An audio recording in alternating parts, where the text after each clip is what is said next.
Hi guys! Hello everyone! Hello mga sisilab! Welcome back again sa our YouTube channel, and this is me, your sisilabs Chading. At sa video ito mga sisilab ay magre-reban po tayo na may kasamang highlights and color.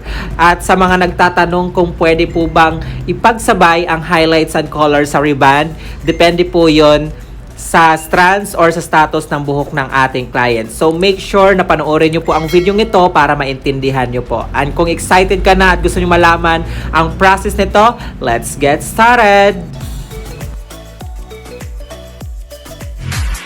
No one ugly allowed.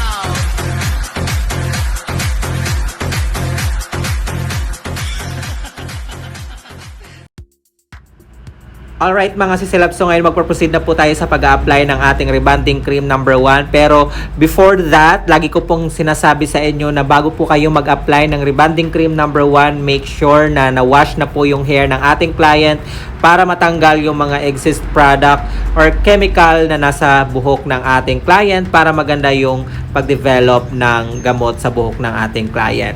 So this time, dahil or para maikli na lang yung video natin, hindi ko na po pinakita yung ating pag-shampoo and blow dry. So sa application po natin ngayon ng ating rebonding cream number 1, since meron na pong mahigit isang taon na regrowth parts or nare-rebond yung buhok ng ating client, so magfo-focus muna tayo doon mag-apply sa may pinaka-regrowth parts or yung dark areas na nakikita nyo, yung walang kulay. Diyan muna tayo magfo-focus sa ating pag-a-apply. Huwag muna natin isasabay yung pinaka rebonded parts or yung may colored parts dahil mas mabilis po silang mag-react kaysa doon sa mga regrowth parts. At make sure na hindi rin po natin isasagad yung gamot sa anit para makaiwas po tayo sa scalp problem, scalp irritation, or scalp issues.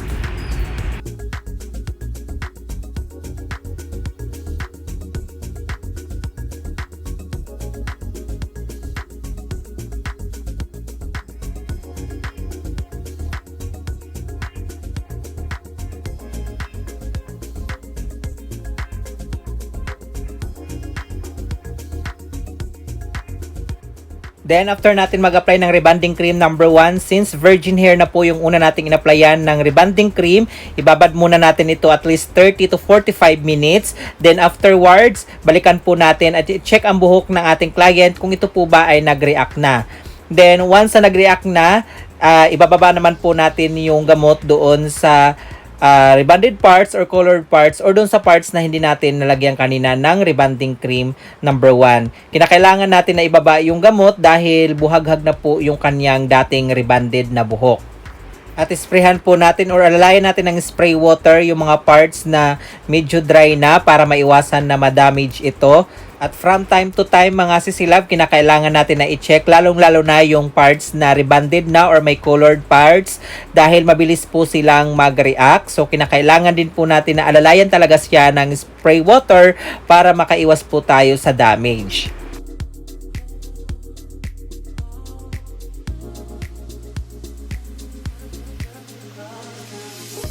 At doon naman sa una nating in-applyan ng rebonding cream 1, kung kinakailangan dagdagan ng pag-a-apply ng rebonding cream, ay magdagdag po tayo para ma-make sure na maluto po talaga siya at makaiwas tayo sa back job. Isa sa pinaka-importante sa pagre-rebond mga sisilab, laging tatandaan, always nyo pong i-analyze yung buhok kung ito po ba ay luto na or kung over-process na po ba siya para maiwasan po natin na magkaroon tayo ng back job or masunog ang buhok ng ating client.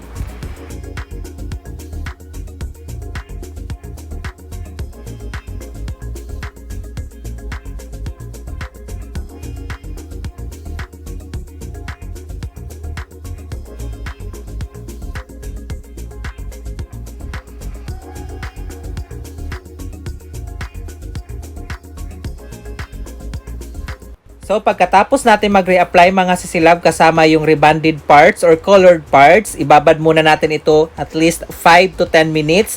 And make sure din na i-check natin yung buhok kung ito po ba ay okay na or hindi pa para maiwasan natin syempre na magkaroon ng back job. At kapag luto na ang buhok mga sisilab, both regrowth and rebonded parts, ngayon naman po ay babanlawan po natin yan ng tubig lamang po. Wala po tayong ilalagay na shampoo. Optional lang po ang paglalagay ng conditioner. Then afterwards ay patutuyuin natin dahil ifa-follow naman po natin yung ating pagpaplansya.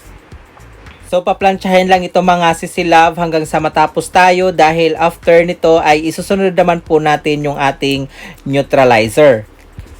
At tips ko sa inyo mga sisilab, pag nagpaplansya po kayo, ang ating pong sectioning is manipis lang, wag masyadong makapal at wag nyo pong mamadaliin sa pagpaplansya para hindi po tayo magka-back job. So ayun na nga mga sisilab, ang tanong, pwede po bang isabay yung highlights sa rebonding? Yes, pwede po, pero case to case basis po ito mga sisilab. Kailangan po na i-check natin yung buhok ng ating client kung applicable po ba siya or pwede po ba siyang isabay yung highlights sa rebonding, dahil hindi po lahat ng buhok ay pwedeng i-highlights na rebonded yung buhok dahil maaring masira ito, magputol or masunog. So, i-check nyo po yung strands ng buhok ng client natin kung ito po ba ay pwedeng isabay yung highlights. At since ang buhok naman po ng client natin dito is makakapal ang strands, so applicable po siya na isabay yung highlights sa rebonding. And by the way mga sisilab, kung baguhan lang po kayo sa pagre-rebond or hindi pa kayo sanay sa ganitong uri ng procedure na pinagsasabay ang rebonding sa highlights, at kung nais nyo man itong subukan mga sisilab, extra careful na lang po tayo dahil medyo maselan po yung ganitong procedure. At kung hindi pa kayo sanay, mas maiging magtanong po tayo sa mas nakakaalam or sa mga professional hairstylist. So dito mga sisilab, tapos na ako mag hair iron. So pinapahinga ko lang yung buhok para lumamig siya. At ine-next na po natin ngayon yung application ng ating neutralizing cream. Then after nito, babanlawan din po natin. So wag muna tayo maglagay ng treatment dahil ine-next naman po natin yung ating pag-highlights.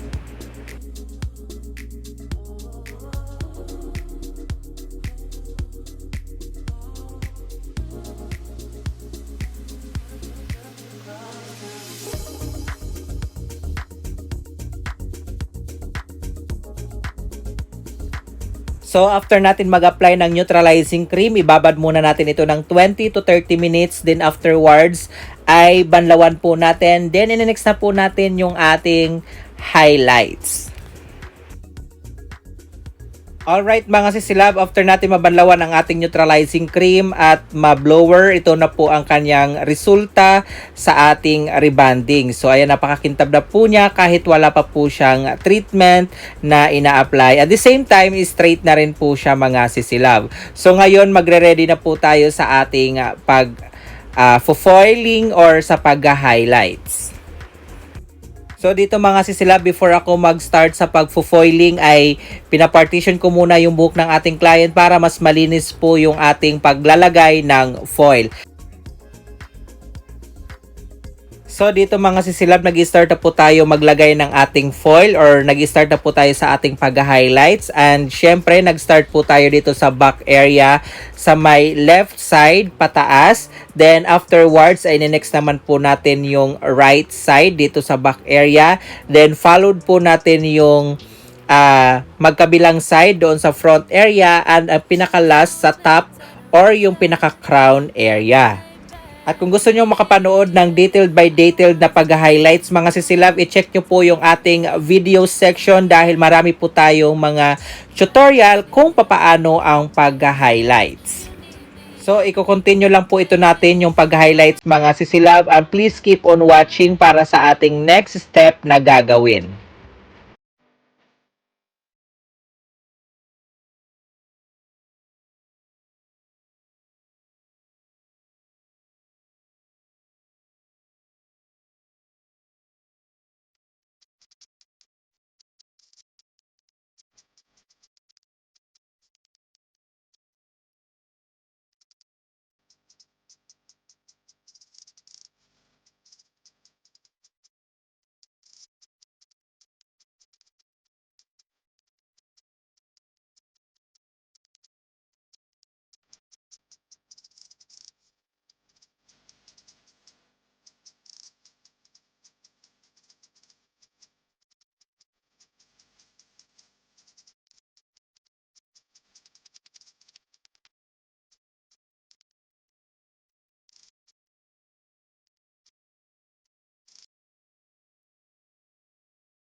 Alright mga sisilab, so ayan, tapos na po tayo mag-foiling or maglagay ng ating mga foil sa ating highlights na ginagawa.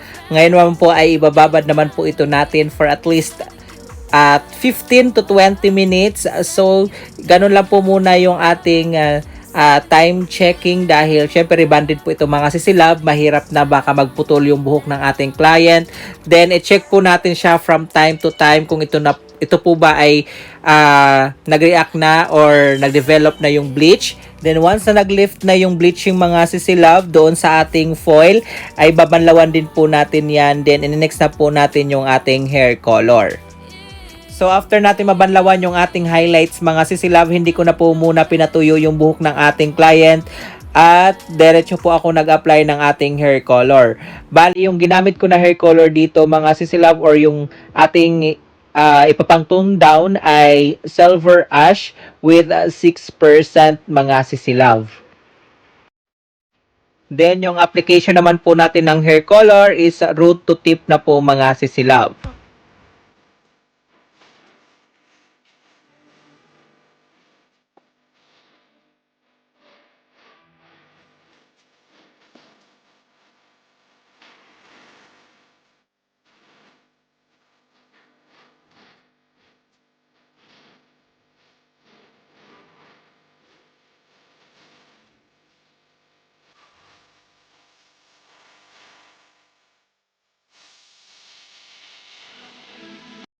Then after natin mag-apply ng ating hair color, ibababad lang po ito natin ng at least 10 to 15 minutes, and afterwards ay babanlawan po natin. At huwag nyo pong kalimutan maglagay ng hair treatment dahil pinaka-importante po yun para hindi po mag-dry yung buhok ng ating client. Then after natin mabanlawan at malagyan ng hair treatment mga sisilab, ngayon naman po ay pinapatuyo na natin yung buhok ng ating client na rebond na may kasamang highlights. At syempre mga sisilab, panoorin nyo po ito hanggang dulo dahil ipopost ko po sa dulo ng video ito ang magiging after wash result ng ating ginawang rebond with highlights. Kung ito po ba ay magiging have or wale. So stay tuned and keep on watching lang mga sisilab till the end.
Then after natin dito magpatuyo mga sisilab, papadaanan po ito natin ng panghuling plancha, and let's take a look the final look and syempre ang kanyang after wash result mga sisilab.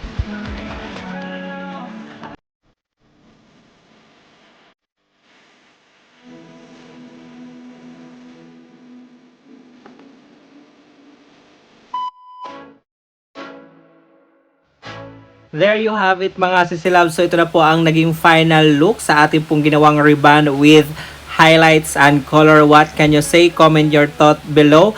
At kung meron pa kayong mga other suggestions, questions, and recommendations, feel free to drop a comment on the comment sections.